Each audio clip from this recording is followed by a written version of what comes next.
So I was having a conversation with my friend, and I was basically telling him that the United States is no longer Batman. And he was a bit weirded out by that, but I'll explain what I mean.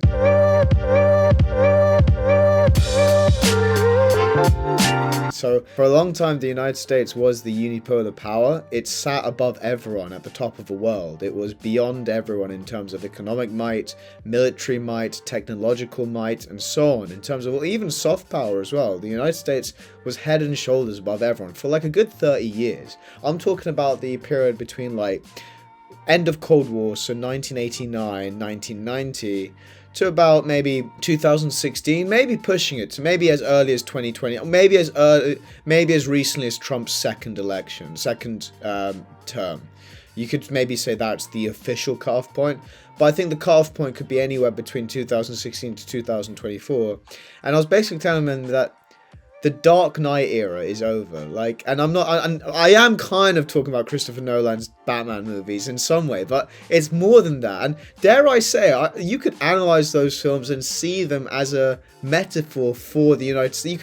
You could say Batman is the embodiment of the United States in some ways, if we're going to get technical about it. But what I mean when I say America's Dark Knight period is over is that America's no longer has the sway of the Night Watchman. You know, when in Batman movies, when villains commit crimes, you know, a lot of Batman movies even begin with or have a scene at some point where some crooks or some, you know, villains like go and mug someone or go and try and get up to no good or something. And suddenly the Batman music comes on, and they look up and they see the Batman sign in the sky, you know, the bat emblem in the fog light, and they all start freaking out and go, "Oh my God, Batman's coming!" And you know, you hear the music, dun dun dun dun, and you know these villains freak out because they know Batman's coming for them, and they know not to you know mess around, so they start running. For a long time, I think a lot of the countries in the world, especially for a lot of dictators, you know, they try and get up to no good. You saw it with Khomeini, you saw it with Saddam, you saw it with like Gaddafi. They try and like push their way around. They try, and you know what, to some extent, understandably so. If you were the leader of a country, you would try and like push your way about stuff, and try and compete with other powers.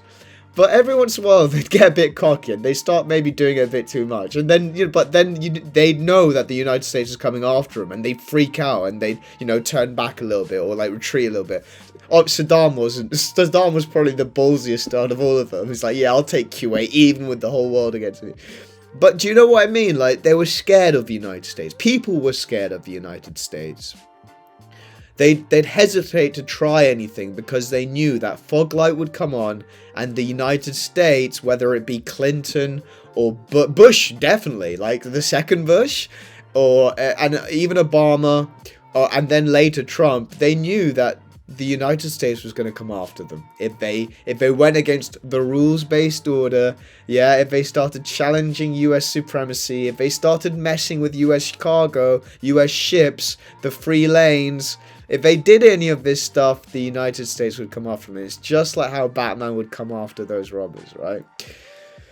But that era seems to be over. I mean, frickin' Rubio said it himself. He acknowledged the multipolar world order. He acknowledges that China is a pure competitor, in my opinion, outmuscling the United States now, at least economically. He acknowledged the fact that Russia has challenged them. And this is another thing. I think Russia was the first to truly lift its finger and go, nah, not having it anymore. And it invaded Ukraine, despite the US telling them not to, despite knowing that the US would retaliate in some way. Russia was the first. I mean, we've had countries defy the United States before Russia. I want to be very, very clear on that. You know, North Korea and Iran have been doing it for ages, for absolutely ages. But Russia's the first to really, truly do it, like in a really obvious, defined way. I mean, Iran does it through its proxies.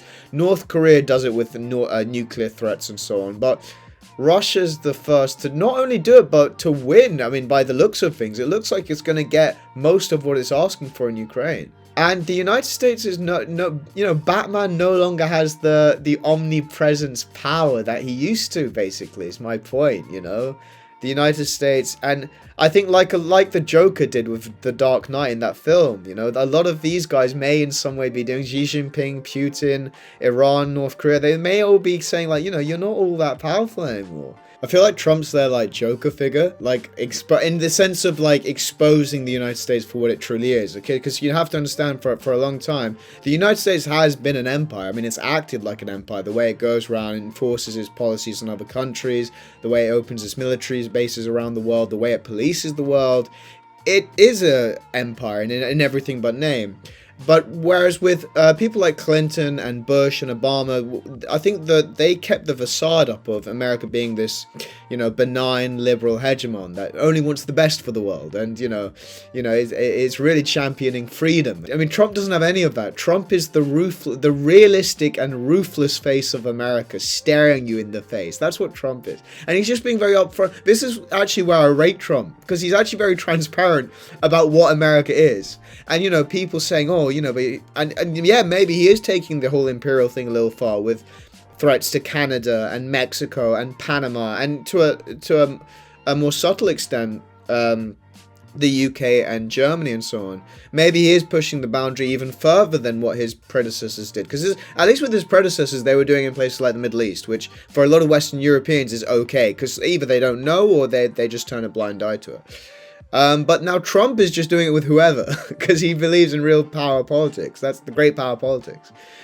So that's, I think for Europeans, quite concerning. So, oh no, you're meant to do it to those brown people over there. You're not supposed to do it to us.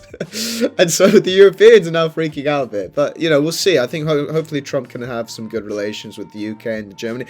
I think for Trump, a lot of it comes down to value and what are you offering me and so on. And if countries like the UK and Germany and so on can offer him something in exchange, then I think he'll be fine, you know. The UK is already a satellite of America. I don't think it'll be wise for them to push that away when we're one of their like most loyal markets. And yeah, Trump's just being much more transparent about things. You could say this whole thing started with Afghanistan, when America withdrew from Afghanistan and realized that the game was over. When the Taliban just came back after 20 years, like after 20, maybe just over 20 years, and trillions of dollars wasted.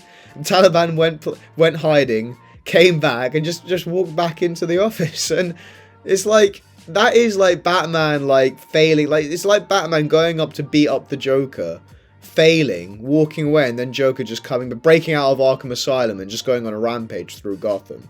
I mean, that honestly, there are parallels here. You could call me crazy, but there are parallels here. Like, I'm not saying the US is weak. The United States is still a very powerful country. I still believe it's the most powerful country in the world as of this recording.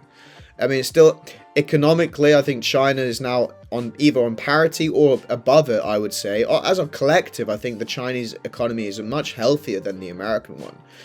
But in terms of military power, the United States is still head and shoulders above everyone else. It still spends more than the next, I think for a long time it was like the next 10 countries combined. It might now be the next 7 or 8 countries combined. But that will go as America's economy, if America's economy shrinks. It's still doing quite well, but if it contracts, which some people speculate it could do, well then, that military power will go, man. It'll start to shrink, and the United States will have, I mean, you're already seeing it. The United States is having to rely on its European allies to deal with Russia, whilst it wants to maybe focus a little bit more on China. Dude, we're living in interesting times. I can't wait to see what happens with AI. That's going to turn us all into superhumans who can either, you know, create amazing things or really destructive things that destroy everyone. You know, I was talking to my friend and we were having this debate about this whole scenario where, imagine if it's, you know, America versus Russia versus China, but India as well. Don't forget about India, the dark horse that's coming up. You know, what if it's for a long time these countries all trying to rush towards the next development in AI, but then the one who achieves AI supremacy first is also the one to be destroyed because their own AI turns on them and just unleashes all the nukes and stuff, and you get these killer robots, these Terminator-like robots that come and start destroying everyone. Get down. Man, that's a hell of a story. That, you know, that story's coming out one day. It will. But like, once I'm done with Nixon and Kissinger, I think I'm going to move on and look at either Trump or Musk. Guys, this was just a really spontaneous World Order short.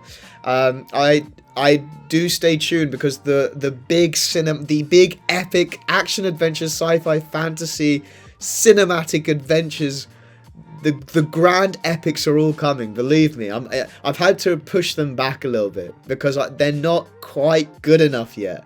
You know, the AI is coming together, the sound, the music, everything's coming together. The story's all done, the story's all written, but it's still in production. And I think I rushed the first production phase. I'm going back and redoing them, but believe me, it'll be worth it, okay? 2 big stories coming out and a remake. The Nixon epic and the Kissinger epic. Guys, stay tuned. If you've liked this video, give it a thumbs up. If you're new here, subscribe. World Order takes the globe's greatest figures and retells their stories as epic works of action, adventure, sci-fi, fantasy, and opera. I do intend to cover more contemporary figures in the year ahead, so do stay tuned. And and obviously I also do the World Order show, which is just spontaneous videos like this where I talk about geopolitics in a really interesting and informative way. Okay, so yeah guys, do follow me on all available social media. I'll put it in the description below. And yeah guys, stay tuned because the good stuff is on its way.